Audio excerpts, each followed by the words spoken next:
So I'm in a shed in Cornwall. I make boomerangs and print stuff, and we do crazy artwork, and that's what we're all about. If you like what you've seen on our videos, because we put a lot of effort into them, then please like and subscribe, all that sort of stuff, because it really helps my cause. Okay, thanks again. We'll see you again.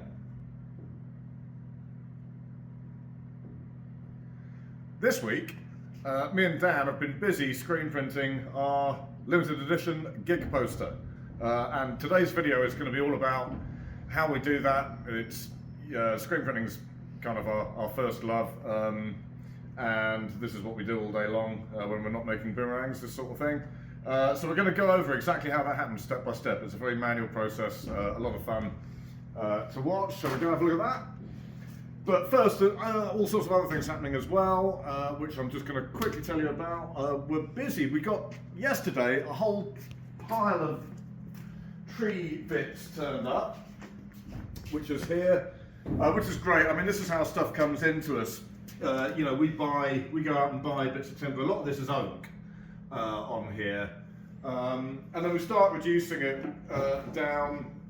That is lovely. That's a bit of yew, English yew, which I've started to reduce down into the sizes that we then need to reduce down into the veneers for laminating. That's yew. Alderwood, which I love.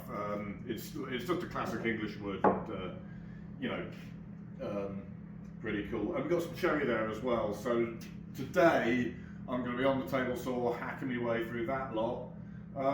What happens is, if we come around here, Dan, once I've reduced that further, we're now starting to build up a stock of veneers, which are the thin strips that we make the laminates out of. So we've got, that's some utility there, that's one of the darker woods that we use. Oak, which I really enjoy working with, English oak. That is maple. That's some sycamore, which gives you a lovely white band through the wood. You get some nice veins and a lot of sort of natural markings in sycamore as well. Ash, it's just a classic, very bendy wood, very strong, so that's great. Tend to use that towards the outside laminates of the boomerang. And that's some beech. So then we're going to have cherry, alder, yew, all sorts of things. So, you know, that's great. We're going to have them all up here and all ready to go. So every time we make a laminate set, we can just grab them off here. For example, that's a set that we've steamed for the Vortex Ghosts. Next set of Vortex Ghosts. This is a set that we've just steamed for another set of Sky Surfers, and you know, got that lovely sort of random stripe pattern going through it. So that's how this stuff kind of starts its life in here. So I had it over here. Yeah, well, the Vortex Ghosts, the first set of 6 that we made, they've been a big hit. Sold all of them. I've sold 3 of the next set, which aren't even done yet. But if you follow us in here, Dan, I'll show you the chaos we've got going on in here. I mean, it's a sawdust nightmare at the minute, because like I say, I'm reducing all that timber. But what I've been busy doing this morning, there's our template for the Vortex Ghost. You've got to cut these incredibly thin laminates out of the block of laminate. So I've got 6 there, and each one of those will be 1/2 of a Vortex Ghost. I've got to get that other lot into the mould, laminated, cut out the same, and then they're laminated together like that. You know, that's your double offset laminate, which gives it a lot of strength and allows us to mould the dihedral in, the wingtip angle that we need. But I think these ones are going to be really pretty. That's what have we got here? Ash, utility, oak, and in a really nice random pattern. And once you get the oil onto that, like we've done before and everything, it's going to look really, really beautiful. And then the back side will be a different stripe pattern, a different set of woods, a different stripe pattern. So it's kind of cool the way you kind of turn the thing over and it's like, oh, how have they done that? Anyway, so we've been busy doing that. Right, let's have a look at the screen printing. So this is the poster. So again, it's our Boomer Dude character in his V8 powered aeroplane. He's kind of missed the point really. As a boomerang, he should just be able to fly around on his own, but he's figured he'd be better off in a high powered aircraft, and who can blame him? But anyway, so this is our poster that we've made. We've got these for sale. But what makes these special? You know, what makes this specialer than a piece of paper you might have chucked out of your laser printer at home or whatever. Well, I'm going to show you. So here we are upstairs in the art sort of department. This is where everything that we print sort of begins its life. We produce a piece of artwork, and then what we have to do, screen printing is a one colour at a time process. So you print each colour as a layer. So what we have to do is separate each layer into a piece of film. So that's the black. So all that does is it's going to print black. This film here represents the dark brown. You know, and you build it up literally like building blocks as a piece of artwork. So what happens is those bits of film then get exposed to our screen. It used to be called a silk screen because they used to literally be made of silk. These days it's a kind of, you know, very, very posh nylon polyester type of fabric. But anyway, that's your screen. It's coated with a light sensitive emulsion. When we expose it, getting the image onto the screen is a photographic process. This thing here is just a giant camera. So the film goes on here, the screen goes on top, the lid comes down, the vacuum draws the whole lot into very close contact with each other, and then you blast it with a very strong UV light. And what happens is the areas of the emulsion on the screen, the light sensitive emulsion, the areas that were masked by the black ink on your film remain unexposed and water soluble. The rest of it gets exposed and goes hard, you know, so it won't wash out. So then what you do, just like old photographic film, take it downstairs, wash it out in the washout booth, and all of the areas where you want your image will dissolve and melt away, leaving just the mesh, the fabric, which you can then force your ink through and create the print. That's a really, really potted version of what happens. I'm sure it's a hell of a confusing. If anyone would like to know more about screen process, just email me, give me a yell. I'll talk screen process to people all day long. You'll be sick of it by the time we're finished. But seriously, if you want to know more about how we do what we do, how screen print works, I'm your man. Just give us a yell.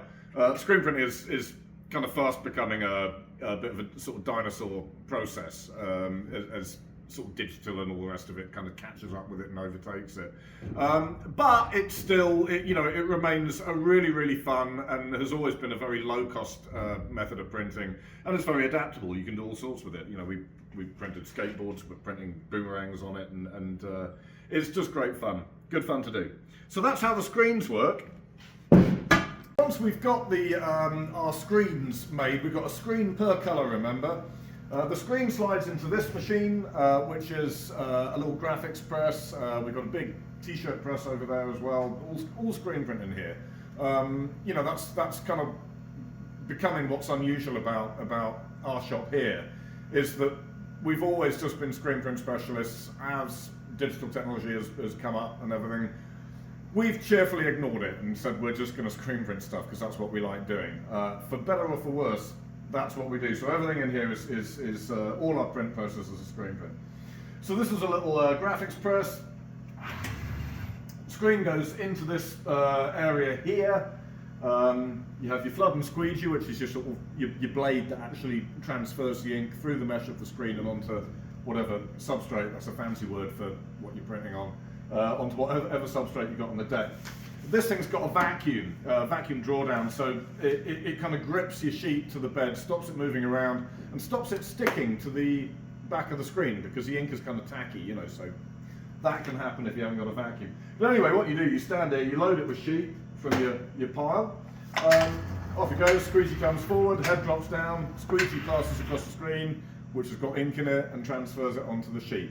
Again, if you want more detail, just give me a yell. And then from there, you take it and rack it onto here, and it's a one colour. So this is a 500 off run. So we've got a few of these racks, and we started off with the blue. The blue was the first colour down, and then what we've done is we've printed all 500 sheets plus quite a few overs because, you know, things are going to go wrong during each successive run. We've printed all of the blue, and then taken all of the racks when it's dry, come back, printed all of the next colour, which happened to be the red in this case, let it dry, all 500 sheets back, you know, over each colour, and that's how you build the image up. It's a slow process. It's very manual, you know, and it's great. We're using years ago. We used to print all sorts of stuff. We do a lot of stickers. We always did a lot of posters. The reason we've decided to do a poster, what we call a gig poster, is because the gig poster movement, this is going back to the early 2000s. It kind of came from the States. This was where independent artists, you know, graphic artists who are into music. This was a really lovely sort of democratic sort of arrangement. These artists would go and approach bands that they liked, okay, and they'd say, look, let me do a gig poster for one of your shows. Yeah, it's going to be a limited edition screen print. I want to come to the show and sell it as limited edition pieces of art, and then we'll give you half the money. What you're going to do for me is you're going to A, let me sell my posters at your show, but B, you're going to leave me with full artistic reign. You're not going to dictate to us what we're going to do. We're just going to make sure that we've got the date of the gig, the venue, and the name of the band. Everything else artistically, we're free as an artist to go ahead and do what we want to do. And so it just worked brilliantly. You know, no sort of upfront money changed hands with anyone. And the artist got a platform to produce commercial work that was exactly what he wanted to do. And I just, at the time, I thought it was just a lovely process. We ended up doing a lot of the printing in the UK for a lot of these artists, people like Luke Drozd, Drew Millard, Graham Pilling, Dan Mumford, some of the really, really big names in that.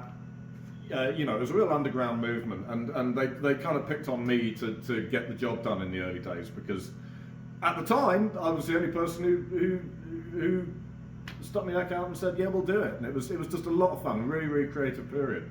So it made total sense that, you know, now that we're making a Boomerangs commercially, we're going to do a Boomerang gig poster. It's what we do.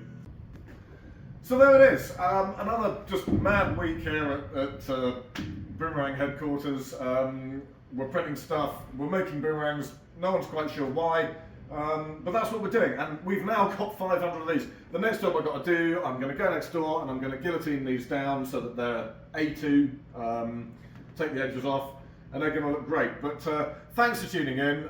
Like I say, if you're interested in any of the stuff we've got in here, boomerangs, printing, the Heidelberg over there, all this stuff, you know, it's all stuff that's very close to our hearts. So you got any interest in any of it, just give me a yell and I'll bore you to death. All right, we'll see you next time. Cheers.